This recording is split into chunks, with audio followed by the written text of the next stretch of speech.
Jewish Education in Media is pleased to present L'Chaim, a program that highlights the people, issues, and events of importance to the Jewish community.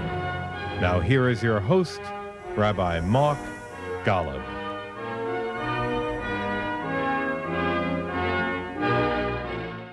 I'm Mark Golub, and in the Jewish tradition, there's an enormous emphasis on study and learning. But there's a more profound respect, even reverence, for those who turn their learning into deeds. To paraphrase a famous verse from Pirkei Avot, the teachings of our great sages, it is said, "For one whose learning exceeds one's deeds, that learning will not endure. But for the one whose deeds exceeds one's learning does endure." In the Jewish tradition, it's all about what one does in this world to enhance the lives of others. And within the Jewish community, it's how one enhances and sustains the Jewish people and Jewish life. The real heroes and heroines are men and women of action who see a problem and who insist on tackling it, who are not afraid of the struggle, who don't complain from the sidelines while doing nothing to solve, but who, like Nachshon ben Aminadav at the Red Sea, plunge forward and help create a miracle of redemption. On this edition of L'Chaim, I am truly honored to introduce to you a contemporary Nachshon, a person who sees the way in which much of the world is arrayed against the state of Israel today, actually decided to do something in defense of Israel, and literally plunged forward, seeking legal ways to combat those evil forces. Her name is Brooke Goldstein.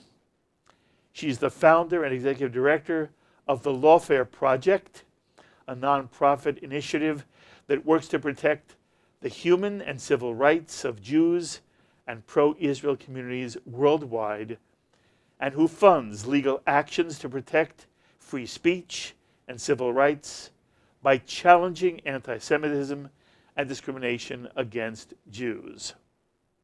Brooke Goldstein is an attorney specializing in human rights.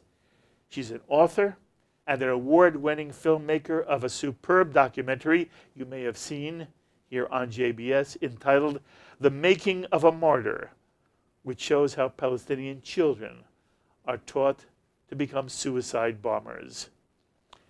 You also may know she's appeared many times on Fox News and Fox Business, where she's often tackled some of the most challenging issues of our day.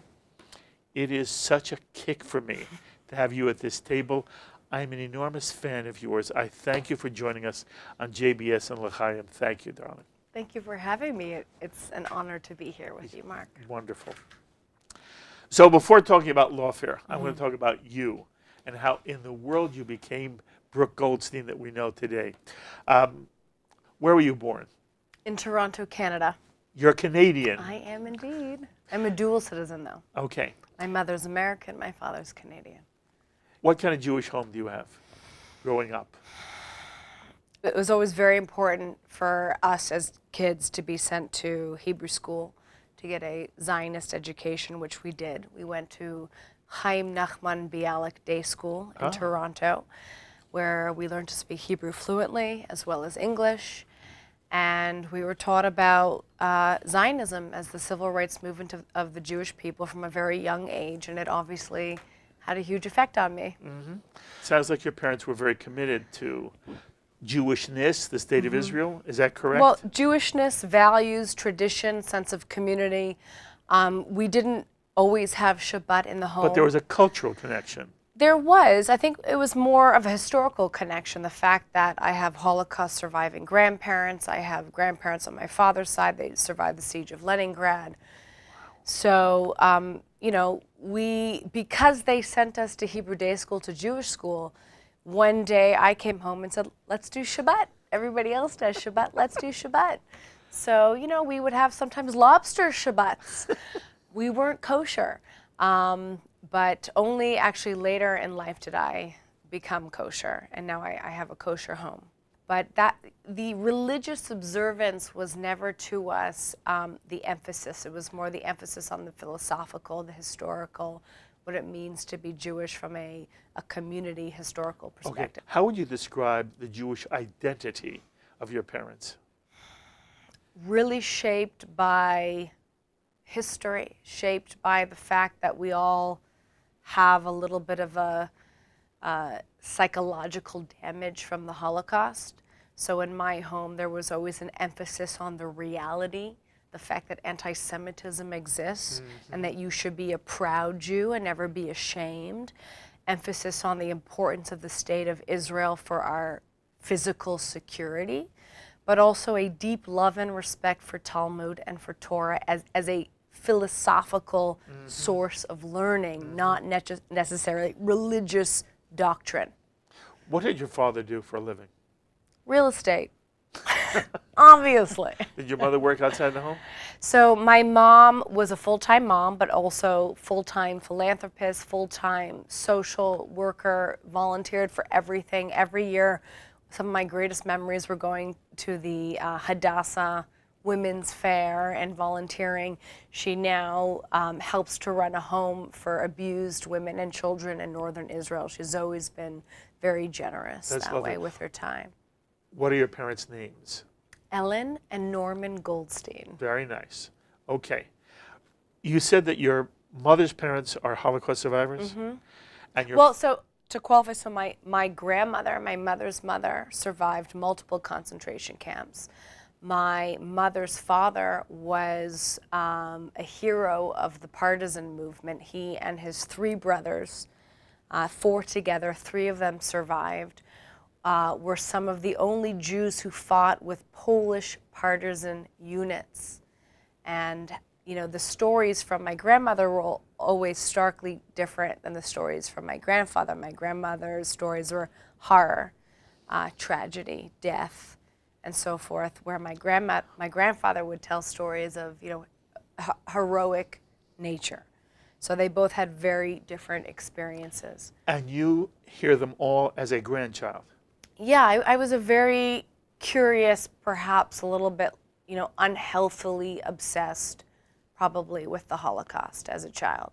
What do you mean unhealthily? Read a lot about it, always wanted to look at pictures. I think it stemmed from an inability to actually comprehend that type of evil existed and wanting to know more of it. And then the shock that my family had actually experienced something like that. And I think perhaps as a young kid, I was a little bit insensitive to my grandmother and would always want, Grandma, tell me more about what it was like to be in the concentration camp. And obviously these are things that she didn't want to discuss all the time. Very often, children of survivors in some way have a hard time. Did either of your parents have a hard time?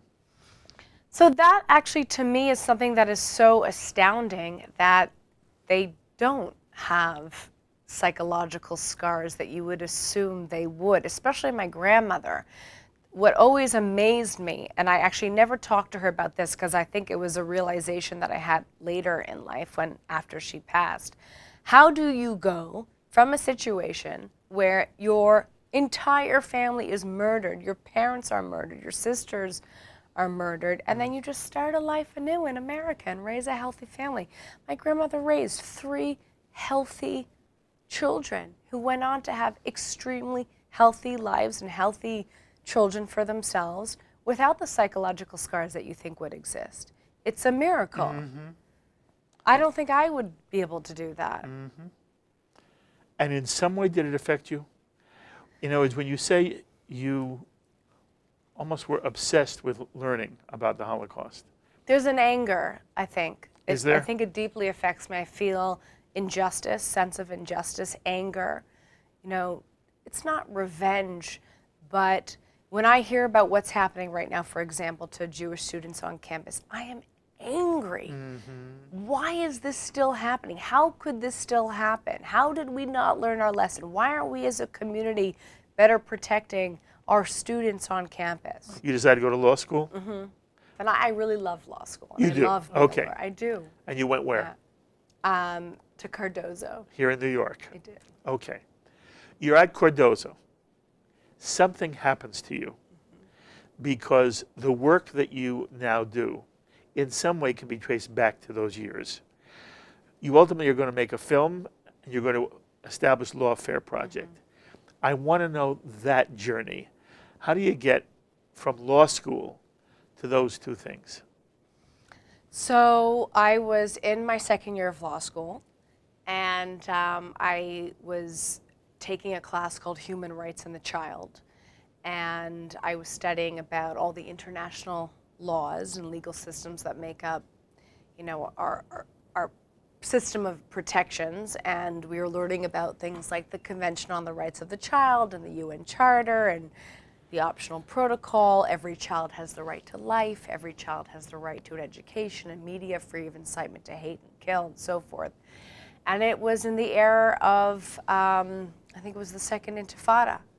And I was home one day and I was watching television and I was taking this class. And there, broadcast before me, was an image of a 15-year-old, physically handicapped, rumored to be mentally handicapped Palestinian boy named Hussam Abdu, who had been recruited by the Al-Aqsa Martyr Brigades and paid the equivalent of $20 to blow himself up. And looking at the image of this child caught, you know, with live explosives around his waist, it occurred to me that there was a parallel here between the Muslim child who is recruited essentially from infancy and taught through their school textbooks and television programs, by their media, by their politicians, by religious leaders, often by their own families, that the greatest thing that they should aspire to is shahada, is martyrdom, to take their own lives for the sake of jihad. There was a parallel between that and the child soldier in Africa or in any other conflict where this is an abuse of the child. It's a fundamental abuse of their basic rights, and yet we weren't talking about it. So I did my thesis about it, about how terrorism, the root cause of suicidal, homicidal violence, is education, because everybody has a natural instinct to live. How do you indoctrinate that out of someone to the point where not only are they willing to kill other innocents because of theology or another motivation, but they're also willing to kill themselves?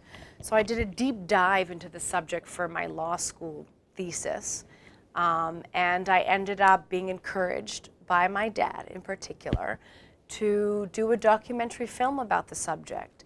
And that sort of launched my career into the world of counterterrorism and lawfare and so forth. And I spent 2 years with my co-producer and co-filmmaker, Alistair Leyland, who was a good friend from McGill, going in and out of towns like Jenin, Ramallah, Tulkarm, Nablus. Don't skip the interesting and so forth. How does Brooke Goldstein begin doing a documentary? You had no experience in that. Let alone, how do you end up in Arab cities? Stupidly. It's very interesting. We never intended to go into the Arab towns in the so-called West Bank. What did you intend? The intention was to go to Israel, to a campus like the Interdisciplinary Center in Herzliya, and interview a bunch of Israeli counterterrorism experts and create a very dry, boring documentary film that nobody would watch. But that's not what happened. We ended up meeting through a contact, through a journalist named Matthew Kalman, a man named Masad Abu Tuama, who is the older brother of Khalid Abu Tuama, who we really owe the production of this film to, because he ended up, for a daily rate, becoming our fixer, introducing us and setting up meetings with the type of people you can't just pick up and call on the phone. We met with leaders of Hamas, Al-Aqsa Martyr Brigades, Islamic Jihad. We went into prisons, interviewed children who had been arrested for attempting to blow themselves up or participating in violent activities. We went into schools run by terrorist groups. And he opened up this world to us. And How old were you at the time? oh God, so we were filming for about, the entire production of the movie took about a little bit over 2 years. And I was between the ages of 24 and 26. You're a kid, right? Yes, relatively. No. 24, you're a kid. Right. You're a kid who suddenly finds yourself with this, you call him a fixer. He opened doors for you, yes? And you're meeting both in places that sound frightening, It was really with people frightening, who sound frightening, but it's not a world that Brooke Goldstein ever imagined she'd be in, I would imagine, correct? Yes, and I think at that time I wasn't really thinking that much, because if I thought too much about it, I wouldn't have done it. But there was this adrenaline level that we kept getting, meeting after meeting, and kept doing it. Were you on a perpetual high? I wouldn't call it that. I would just say, God, I mean, there were times where I was really terrified. It was terrifying.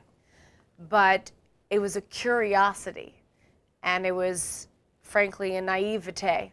We didn't understand the danger that we were really in. At one point, I did. I mean, at one point, we were on the top floor of a multi-floor building. I think it was like a 5 or 6 story apartment building. And we had arranged an interview with, in Tulkam. Where? With the leader of the Al-Aqsa Martyr Brigades. Where is this? In Tulkam. Ah. And we had taken over somebody's apartment. Whether or not it was by force or voluntary, I would assume it was the former. And I looked out the window and I saw that there were snipers on the roofs of the buildings outside the window, and I realized, we were in the lion's den. That was it. I had agreed to this meeting. There was no getting out of it. And then the terrorists came in, which were really, in effect, child soldiers. They were 16, 17, 18-year-old Muslim boys who had been recruited when they were 6, 7, 8 years old, who were taught that their sole purpose in life was to kill Jews and kill Israelis. They put their masks on. They had their weapons. There were guys behind us with loaded weapons pointed at us. And then we started the interview through Mossad, who was the translator the entire time. And another shocking moment. On. Why do you think they spoke to you? Why would any of these people speak to you? Well, a couple reasons. It was different for every interviewee, okay? So for these boys, I think a lot of it had to do with fame. I mean, the whole concept of martyrdom is to become famous. In the Islamist world, you could be a rock star. If you're the suicide bomber, the first female suicide bomber, Wafa Idris, she had posters created, with her image on it.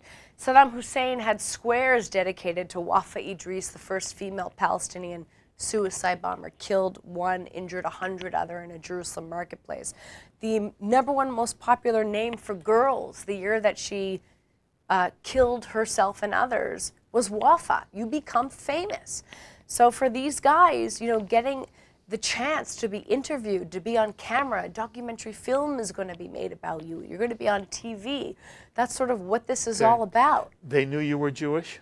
So they knew I was Canadian.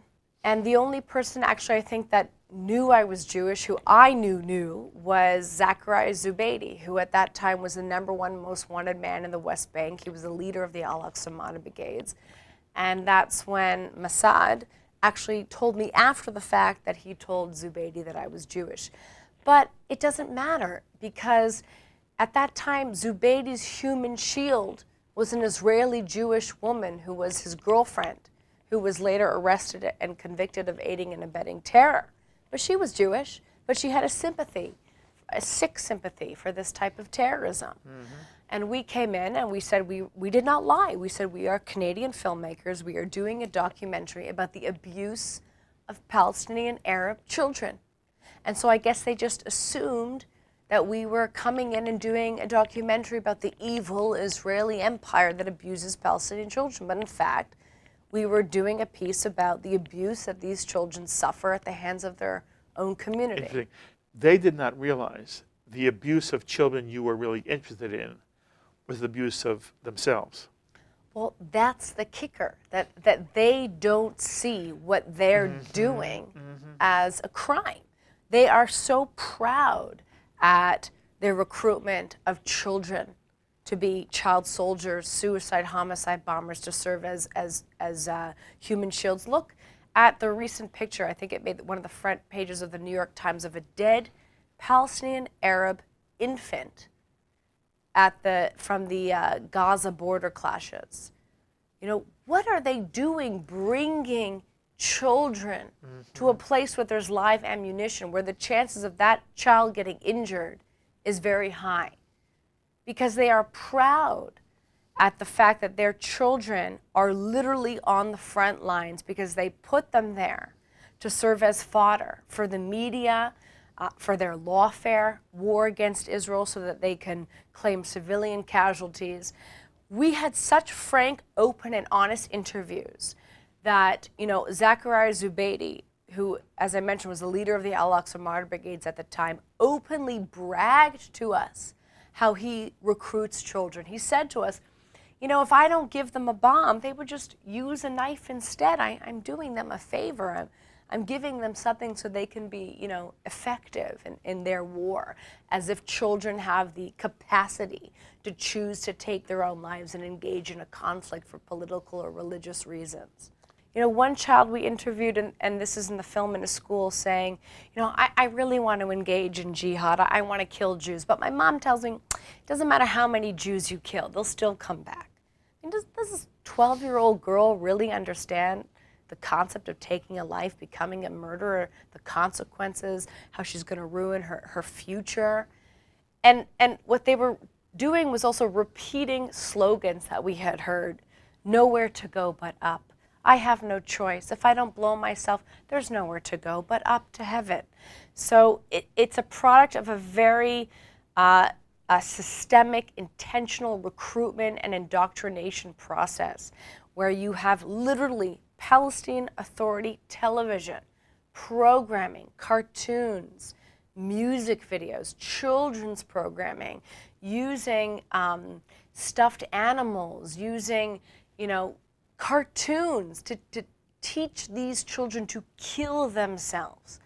And if that's not the greatest crime against humanity, to murder innocent children by teaching them to kill themselves, how sick is that? You know, one of my favorite quotes is by Nelson Mandela, who said, "There can be no keener revelation into a society's own soul than the way in which it treats its own children." And so that is the conundrum that not just the IDF, but the armies of the militaries of all Western democracies right now facing on, you know, battling on the asymmetric battlefield face. That you are dealing with an enemy that is willing to kill its own children just to kill you.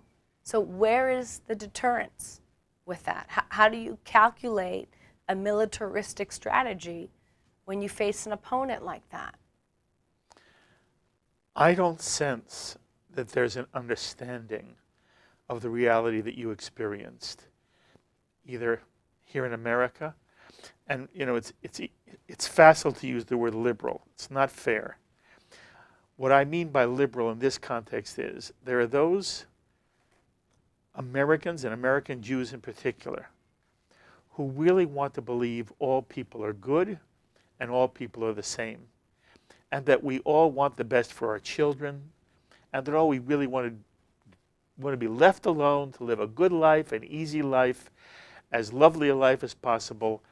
And the only time there is strife is when people are facing a situation where someone's trying to take it away from them. But that the overall ethic is people are all the same. Right. Cultures are all the same. And now you've described something which is, if you didn't experience it, I don't know whether you would believe it to be true. Well, I think, you know, the theme again is like the Holocaust. You know, it's hard to believe that happened.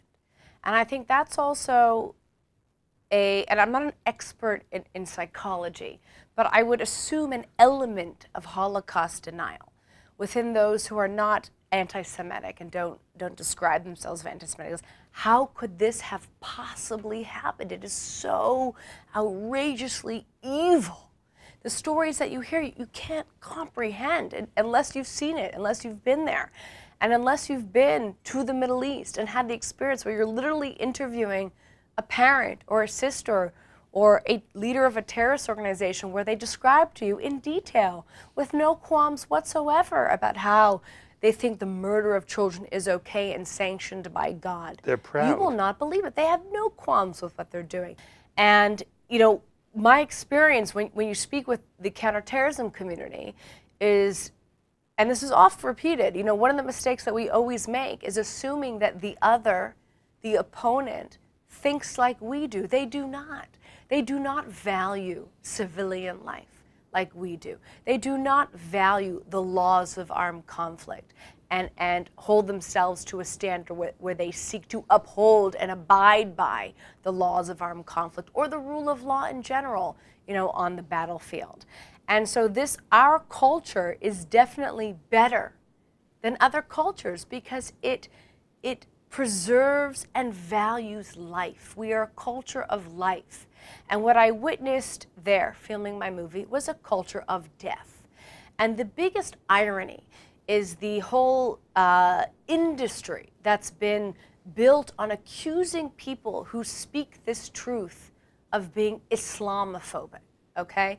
The obvious answer to that is if preserving life, if arguing that the life of a Muslim child has worth, that international law should be applied equally to Muslim children as it is to other children, that Muslim children don't deserve to be taught in their schools to hate and to kill, that a Muslim child does not deserve to have a bomb strapped around him or her and blown up by remote control. And any theology or any religion or politician that justifies the murder of civilians and Muslim children is wrong and evil.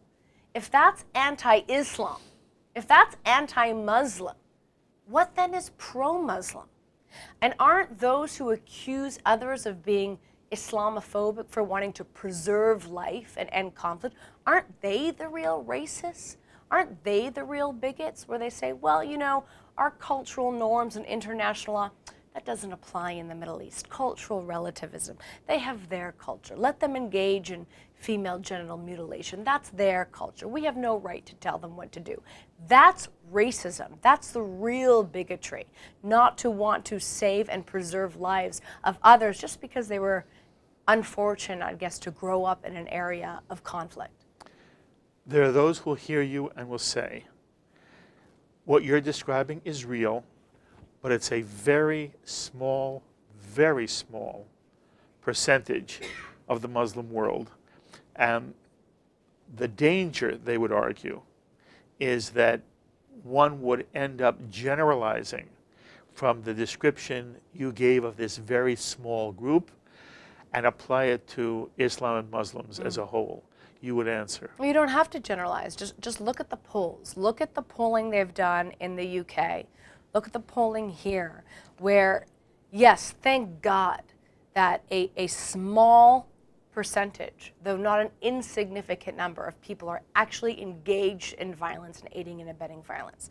But we all know it only takes one psycho to murder innocent civilians. But okay, a smaller percentage of the Muslim world is actually engaged in aiding and abetting violence.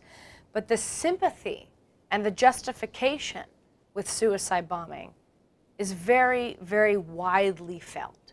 And that's the problem, because it's a real war of ideologies, where even here in the West we suffer from a sickness where we are not able to clearly distinguish between right and wrong, where you have people here in the West who say, well, one man's freedom fighter is another man's terrorist, where if you just look at the coverage, unfortunately, of the terrorist wars and Israel's response, the coverage is completely biased.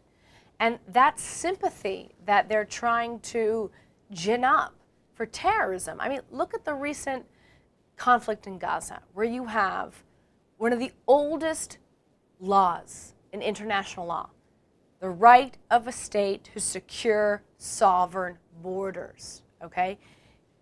people are jumping through hoops to justify the right of a specially designated foreign terrorist group here in the United States to enable the violent storming of a Western democratic ally's borders. You know about This Hamas. is a clear-cut, yes. yeah, this is a clear-cut situation of right and wrong. It is clear-cut. You know, very few things in life are black and white. This is black and white. It is. And that's the thing. When you're shocked to have experienced this type of insanity, that things become clear. That there is no gray zone here, okay? But this is what I'm asking you, from your experience and all the work you've done. Why is it, not only the West in general, there are decent, good, well-intentioned Jews, some who even tell you they support the state of Israel in general, who looked at the conflict, and as we're taping, it's very soon after the conflict that went on for weeks, instigated by Hamas, really to create riots in an attempt to storm the Israeli border that separates Gaza from Israel.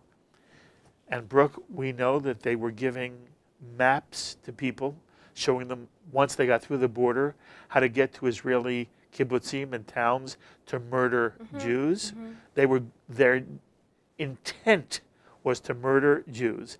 And yet there are Jewish communities which were in some way criticizing Israel for the deaths that they committed of innocent Palestinians on the Gaza side of the barrier. And I say to myself, what's motivating them? What do they have wrong? What did they never learn? What don't they understand that would prompt them in any way to be critical?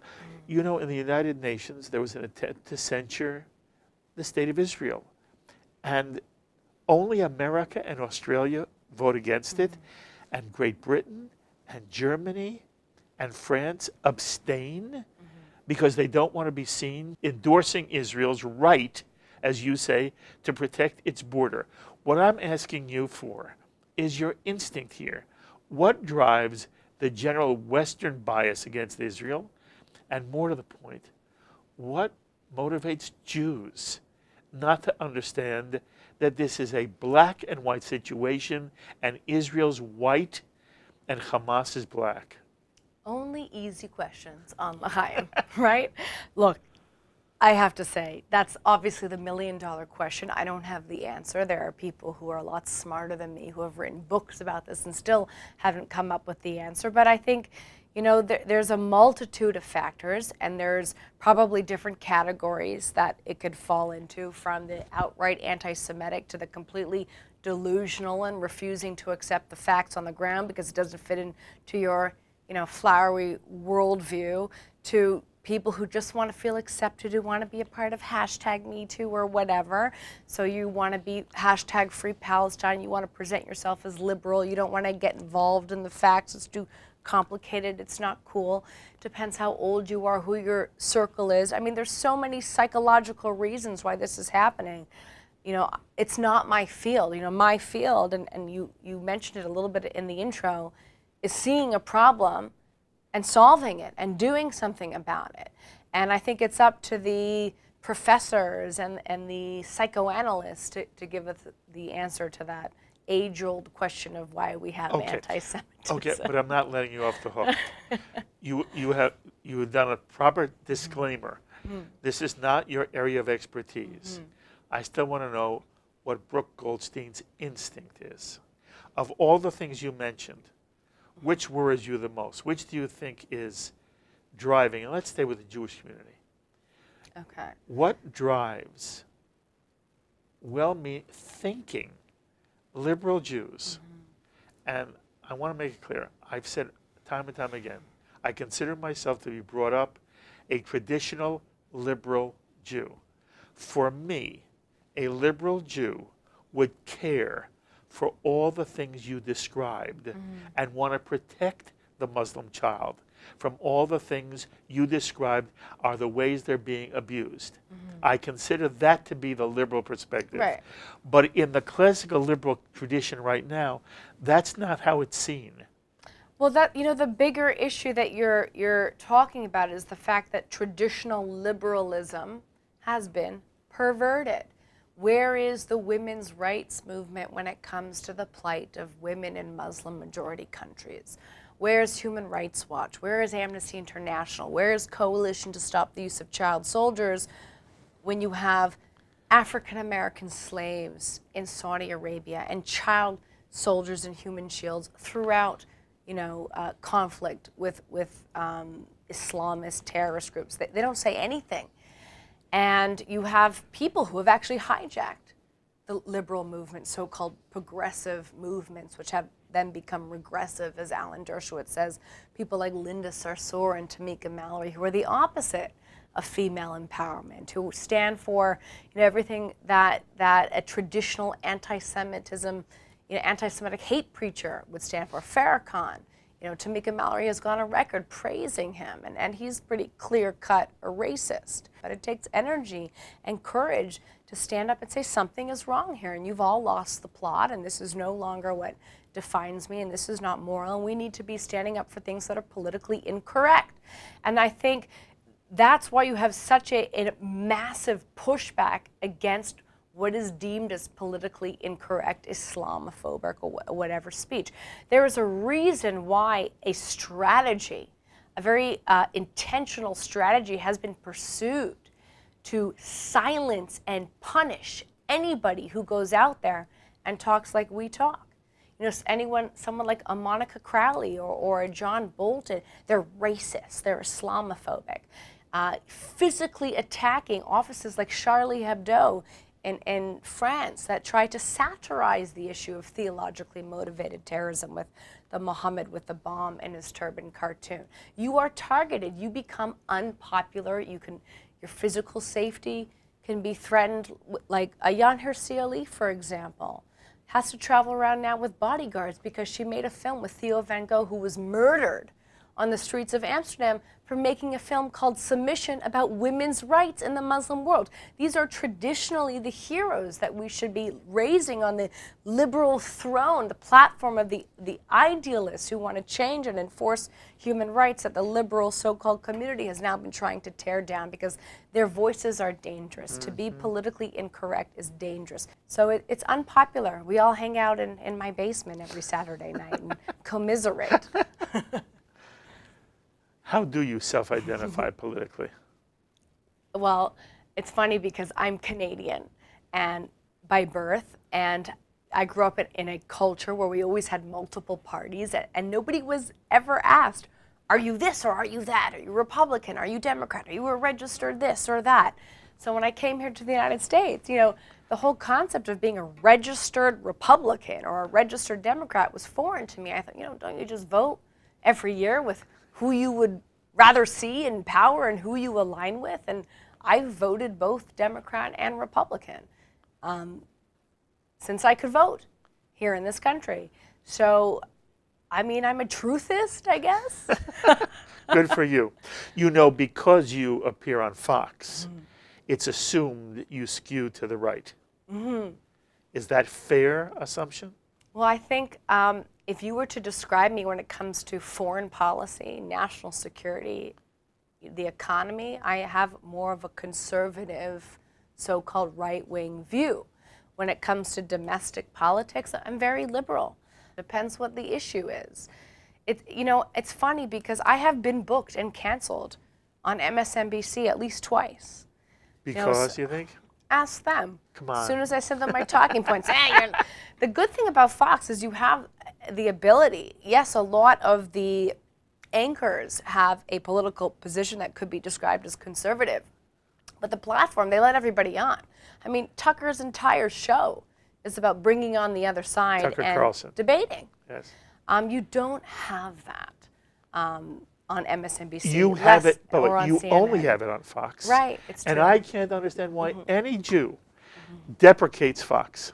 By the way, you don't have to agree with everything said on Fox. Well, he or she who deprecates it, if you ask them, it's like, so you watch it? No, never. But I hate it. It's terrible. But name one show that you really dislike. They don't know anything. They don't watch it. They all know Hannity. They all tell you Hannity. Right, but they never watch Hannity. He's really a genius, and people should watch him. And I listen to the other side, so to speak, and there are times where I am convinced, and they make good points, and I change my point of view all the time. And I think that's really the mark of a thinking, evolving being. Of course. So it's scary to me that a percentage of people literally would hate an opposing view as opposed to want to listen to it and argue against it and consider it part of their duty to be able to formulate a response that makes sense, but refuses to watch it. That's really scary. So now how do you get to Lawfare? How do you get the Lawfare Project? So after I made my film, and we were in film festivals, and I traveled for a bit, and I noticed that everybody who was doing what I was doing, and a lot of other people, talking publicly about Islamist terrorism and the dangers of a culture that values death, started either getting sued, started being defamed as an Islamophobe, or found themselves on the receiving end of a violent attack. And so I ended up approaching Daniel Pipes at the Middle East Forum, and he formed the legal fund arm of the Lawfare Project. And I was fortunate enough to be able to work with him for about 2.5 years, where we raised money to fund the defense of anyone in the counterterrorism community who is sued by the very terror front organizations that they are working to expose. And while doing that, I learned a lot about this phenomenon called lawfare, the use of the law as a weapon of war and how it's used to silence free speech about issues of national security. And we also started tracking lawfare against Western democracies and how terrorist tactics on the asymmetric battlefield are then exploited, so to speak, in the legal arena to accuse Western democracies who abide by the laws of armed conflict of committing war crimes because of the civilian populations that are inevitably murdered when you use civilian shields. And the misuse of legal terminology and the misapplication of legal doctrine, such as, the doctrine of proportionality, which doesn't mean if you shoot one person on my side, I can only shoot one person on your side. Or if you use a knife, I can only use a knife. That's called the doctrine of mutually assured destruction, okay? Proportionality in international law means that you should only use the amount of force necessary to extinguish that threat. So if you're coming at me with a knife and I use a gun to extinguish you, that's okay. I can't use an automatic weapon and kill everybody around you, but I can certainly shoot you dead. And if you're using a civilian as a human shield, international law says that he or she who places intentionally a civilian in harm's way is liable for the foreseeable result.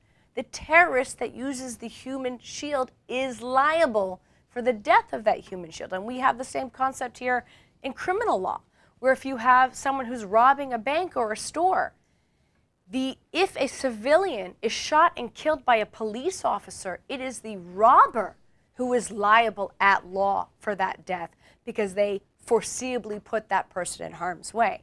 So this was used against Israel in a multitude of creative ways. And it was obvious to us that what was used against Israel in a legal context because of precedential value was just being set up to use against other Western democracies. So for example, the war crimes charges filed against Israeli officials in Belgium, Sweden, Switzerland, Canada, Spain, where Tzipi Livni and Sharon were accused of war crimes and couldn't travel in Europe without a fear of an arrest warrant. The International Court of Justice's advisory opinion that Israel's border fence, brick and mortar and barbed wire is a crime against humanity. Well, at the same time, the court refused to enter into evidence the very relevant fact that the fence contributed to a a sharp decline in the loss of human lives. Okay, that wasn't justice. That was lawfare. That was a misuse of justice. The redefinition of a state in international law by the General Assembly. You know, all these lawfare attacks against Israel disturbed me because I saw how it was aiding and abetting terrorism on the battlefield, and it was encouraging the use of human shields, encouraging the use of tactics, and creating a situation where a Western democracy fights not with one, but with two hands behind its back. So after studying this, and obviously the funds, the millions of dollars worth of legal funds that were being raised by Council on American Islamic Relations, the Muslim Legal Fund for America, now even the ACLU, which is raising money to try and defeat anti-BDS bills. They're trying to argue that it is okay to discriminate in a commercial context against someone because of their national origin or ethnicity or race. That's what the ACLU has come to right now. And I thought to myself, you know, where's the Jewish legal fund? Where's the pro-Israel public interest law firm? We have so many lawyers in our community, so many philanthropists. Surely we should be investing in our own legal defense, you know? I mean, you have students on campus whose basic civil rights, Title VI civil rights, First Amendment rights, you know, right to equal protection, are being rampantly violated. And why aren't we as a community coming to their legal defense? And then what does it say if we don't? If we don't provide a legal defense to a student who gets punched in the face at Temple University by an SJP associate, if we as a community don't come to that student's defense, the message that we're sending to our opponents is go ahead, trample all over us. Why should anybody respect the civil rights of the Jewish people if we haven't organized to respect ourselves? So at that point, I met with Malcolm Hoenlein, and he was kind enough to help us set up the Lawfare Project, which runs now the world's only pro-Israel litigation fund. And we have over 350 lawyers from around the world. We have a lawyer in almost every single Western jurisdiction. We have engaged in over 72 legal actions in 16 different jurisdictions worldwide over the past 3 years. And we're having, thank God, a lot of success at it. That's fabulous. By the way, you asked a question which should not be left as rhetorical. Why did it take you to figure out that there should be a defense fund for Jews who are in some way the target of any kind of discrimination, persecution, legal action? Why wasn't there this fund and this coterie of attorneys long before it occurred to Brooke Goldstein? I think that's a very good question. I don't think I was the only person who figured it out. I think it was obvious. I think everybody knew that we were lacking. But no one was doing it. But nobody did anything yet. So we did. I did. You did. We did. That doesn't explain. I know you don't like. I'm pushing you. Because it was obvious. I mean, it was obvious. Why weren't we doing it long ago? This I don't know because you we do are know. ineffective. You do know. I really don't know. have all the answers. I don't know, and that's what bothers me. Why has it taken so long? Because we are playing catch up. And why is it still to this day that there are some in the Jewish community who still don't understand that you have to stand up for yourself to be respected? You know, one of the things that we were accused of being when we first started is aggressive. Oh. You are too aggressive. You are aggressively asserting the civil rights of the Jewish community in courts of law. How dare you? And that's a compliment. You know, it's amazing to me, and we didn't solve this problem. This problem has not been solved. That you have the death of Klingenhofer, okay, at Lincoln Center. You have, again, the opera. The opera. That not celebrate, but it certainly celebrates the murder of Jews. A man period. Thrown off the Achille Lauro. You have literally kids on American campuses getting beaten up for being Jewish. if this was happening to the African American community, you would have protests every day. You would have 100,000 people marching up and down Broadway. You would have Reverend Al Sharpton on the news every day, you know, aggressively asserting their civil rights. And we don't do that. And because we don't do that, it is my opinion, or haven't yet until the Lawfare Project showed up, that we send the green light, we send the signal, go ahead, trample on us, because we're not going to do anything about it. We're used to being trampled on for 2,000 years. I worry it's because Jews are afraid that there is still this Jewish concern that if we make too much noise, there's going to be a backlash. Right, and there is actual fear that has been expressed to me that if we lose a case, God forbid, what will happen? You'll set a precedent that it's okay to discriminate against Jews. Well, that's pretty much the status quo. Anyway, there was this one case in particular that we got a phone call, and people said to us, drop this case. You know, what happens if you lose it? And I said, what will happen is exactly what's happening now. Jewish businesses and Jewish people will be discriminated against. And we won. We won the case, and we set a precedent in the opposite respect. But of course, I was afraid. You know, if you don't have a level of fear. What do you mean you were afraid? Well, you have to have a level. What were you afraid of? Also, nothing is 100%. What were you afraid of? The chance of losing, the chance of taking the resources that I went around for the past 8 years to donors and said to them, we must put our resources towards a litigation fund that advocates for civil rights. And here are my hand-picked cases that you should invest in. We must win these cases. And what was the response you got mostly? People did most get it. people say yes, or did most people say no?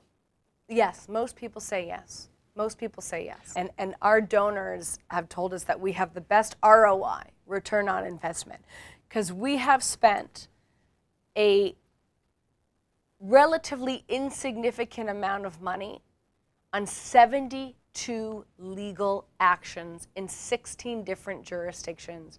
And in every single instance that we've gone after, we have achieved victory for our client.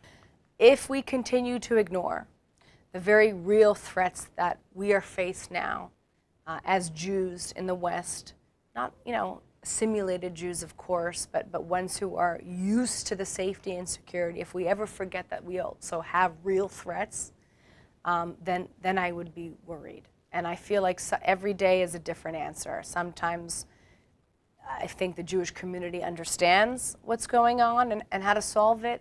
And then there are times when I have very depressing days because we work so hard to help students and help the Jewish community. And there's always that Jewish organization who has lost its soul, who's completely lost its purpose, who's somehow been marginalized, and they will try and publicly come out against you. And to a non-Jew, it's confusing because they don't understand that there are Jews who could also be anti-Jewish and anti-Semitic. And just because one Jewish group, JVP, or Open Hillel, so to say one thing, and another Jew says another thing, from an external perspective, the objective viewer who's not Jewish, that can confuse them. And it could also lead to complicated scenarios where you're in a court of law and you're trying to argue to the judge what's happening now to XYZ Jewish student is anti-Semitic. But then a Jewish group will go and say, actually, no, we have no problem with them targeting Jews because they're Jews, because they have a different political opinion than we do. And they should be given a political litmus test, and they should be excluded from the Know Your Rights fair because, you know, we're anti-Zionist and they're Zionist. So it's gotten us philosophically into a confused place, and there's really an importance for the Jewish community to stand up, to proudly say, you know, Zionism is the civil rights movement of the Jewish people. And even if you are a Jewish group and you do things that undermine the basic civil rights of Jews, that is anti-Semitic. And we have to be able to call that out. And we can't allow the other side to use, well, I have a best friend who is a Jew, and use that excuse. You know, You are beyond fabulous. I want everybody in the Jewish world to know your name. Not simply to know your name, but know what you do and how you are a hero, a heroine of modern Jewish life. No one is doing what you're doing. You're too kind. No, and there's no one like you. And you are as articulate as many people sit in this chair who I adore, and they are articulate and wonderful, and you're among them. I want everybody to hear you as much as possible. I wish you called Tu v'hatzlacha. You should only go from strength to strength in what you're doing. Everyone should support your work. That means a lot. Nothing, Thank you. nothing is more important Thank right you. now. Thank you for all this time. Thank you for all you've given me. You always have a home in this chair. This is not, we're not done. We're just pausing. A deal? Deal. Okay. Deal. Thank you. Thank you. Brooke Goldstein, founder and executive director of an outstanding initiative in the Jewish world today, the Lawfare Project, which fights anti-Semitism, discrimination, and seeks justice for Jews in the state of Israel in courts of law all over the world. She's the most impressive human being. I hope you've enjoyed getting to know her here on L'Chaim. And please, get to know the Lawfare Project and support it as much as you possibly can. As always, I invite you to be in touch with me with any thoughts or comments you may have to any of the ideas expressed here on this edition of L'Chaim. Please email me, write me, post on our Facebook page, or tweet me. I look forward to hearing from many of you. Until the next time, I'm Mark Golub. L'Chaim, my friends, to life.